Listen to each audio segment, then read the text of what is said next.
Frank was a young radio actor in New York trying to make his mark. His voice would offer the first clue to the audience that something important and unusual was in the air. Playing a CBS special announcer, breaking into the broadcast, Carl Frank immediately grabs the attention of millions of listeners. Ladies and gentlemen, we interrupt our program of dance music to bring you a special bulletin from the Intercontinental Radio News. At 20 minutes before 8 Central Time, Professor Farrell of the Mount Jennings Observatory, Chicago, Illinois, reports observing several explosions of incandescent gas occurring at regular intervals on the planet Mars. The spectroscope indicates the gas to be hydrogen and moving toward the Earth with enormous velocity. Professor Pearson of the observatory at Princeton confirms Farrell's observation and describes the phenomenon as, quote, like a jet of blue flame shot from a gun, unquote. We now return you to music of Ramon Raquello, playing for you in the Meridian Room of the Park Plaza Hotel, situated in downtown New York.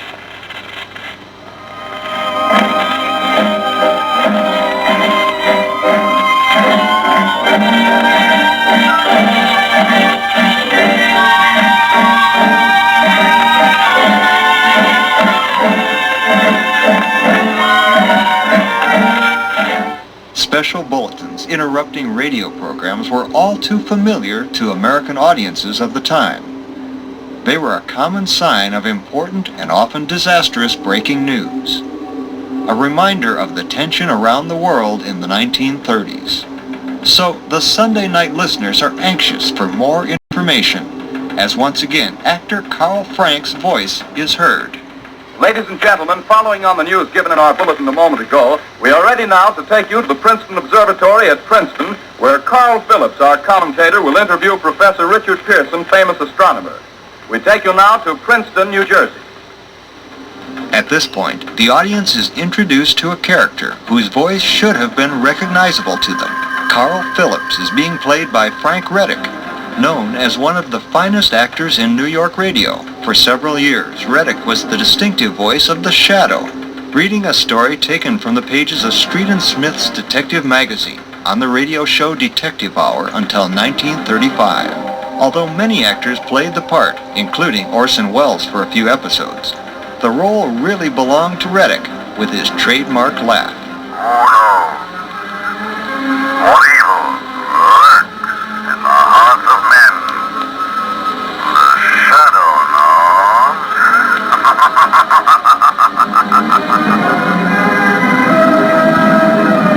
Even though his voice might have been familiar, Readick's delivery, combined with the sound effects of the ticking clock in the background and the echo, proved quite convincing to the audience.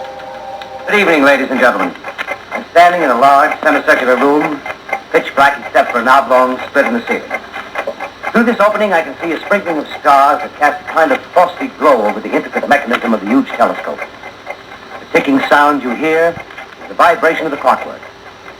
Professor Pearson stands directly above me on a small platform, peering through the giant lens. Professor, you're quite convinced, as a scientist, that living intelligence as we know it does not exist on Mars? I say the chances against it are 1,000 to 1. Professor Pearson is played by none other than Orson Welles himself. Again, this should have been a recognizable voice to anyone listening.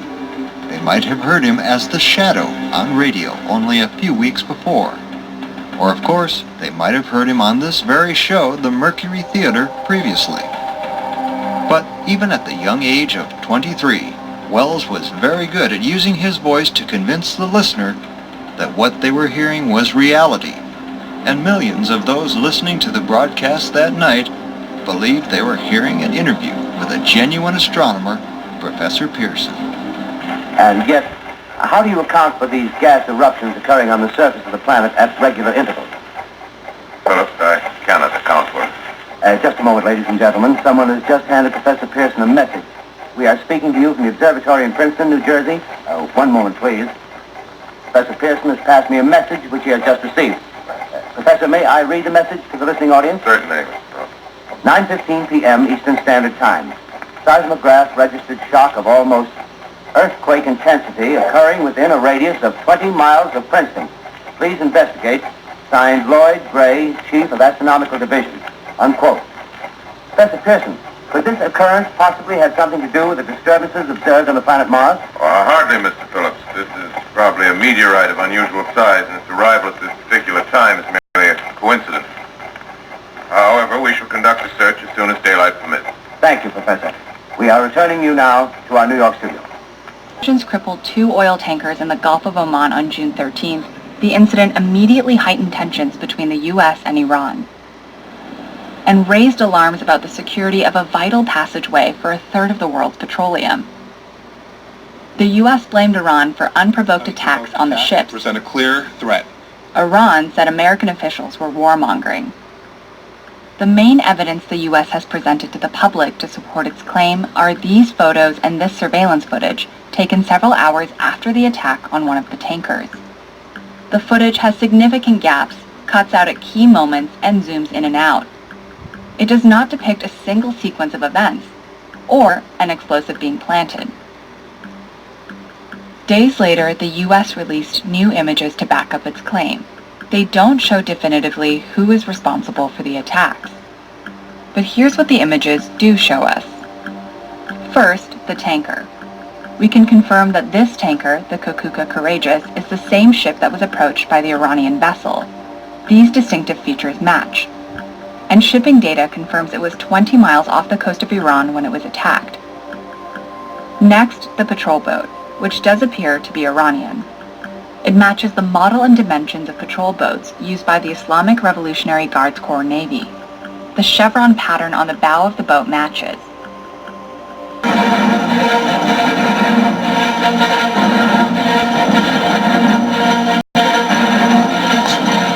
It's 8:52 here in New York. I'm Bryant Gumbel. We understand that there has been a plane crash on the southern tip of Manhattan. You're looking at the World Trade Center. We understand that a plane has crashed into the World Trade Center. We don't know anything more than that. We don't know if it was a commercial aircraft. We don't know if it was a private aircraft. We have no idea how many were on board or what the extent of the injuries are right now. We have, I understand, an eyewitness on the phone right now. Sir, good morning. This is Bryant Gumbel. Could you give us your name? Yeah, my name is Stuart. Stuart, where are you right now? I'm working at a restaurant in Soho. All right, so tell us what you saw, if you would. I was waiting at a table and I literally saw it seemed to be like a small plane. I just heard a couple noises. It looked like it bounced off the building, and then I just saw a huge ball of fire on top. And then the smoke seemed to simmer down. And it just, a lot of smoke.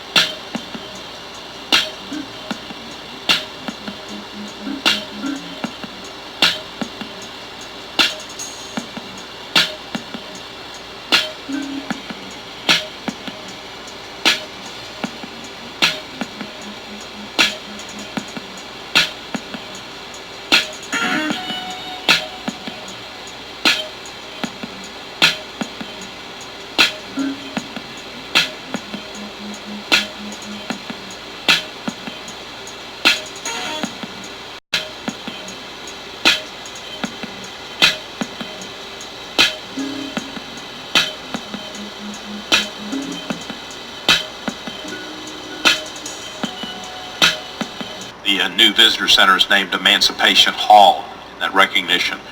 Mr. Coleman Hughes is a columnist for Quillette and has worked as a freelance opinion writer since January 2018. He's had pieces published in the New York Times, the Wall Street Journal, the National Review, the City Journal, and the Spectator.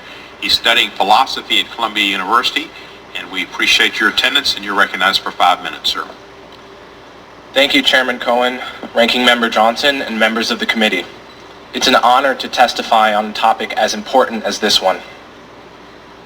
Nothing I'm about to say is meant to minimize the horror and brutality of slavery and Jim Crow.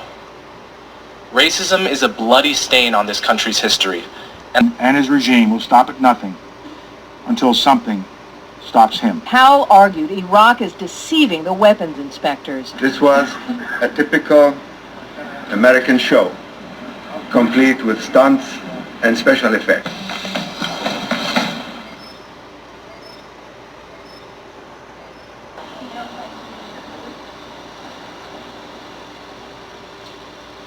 Good morning. I just completed a very successful meeting with my Hungarian colleague and friend.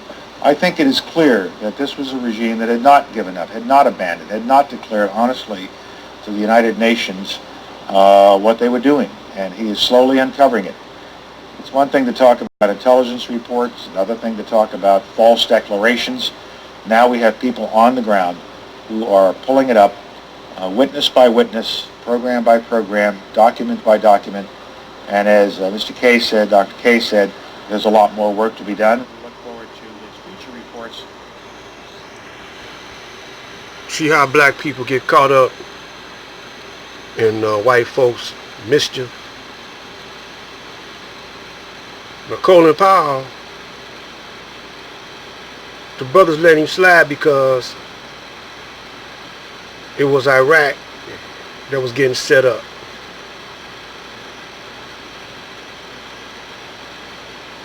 And we were so proud to see a black man in high position. But this brother here, you know, a military man all his life. And, you know, maybe his ancestors weren't enslaved or mistreated, because there were brothers and sisters who owned slaves. But we don't know if they treated him like the Caucasian treated his slave, torturing and as a prisoner of war. There's a lot of brothers that's not military on the police force, brothers and sisters in Congress, brothers and sisters that pledge allegiance to the flag. And they don't see that they're pledging allegiance to a corrupt. Ain't no way they can't see it. You know, they can see it, but you know, they go down with the ship. So all this video is showing you that the whole world is a stage and everybody plays a part. Stage is set, the curtain goes up. The scene is a bullet through the heart. But thy will be done on earth as it is in heaven. Just you wait for a few more days and you'll see.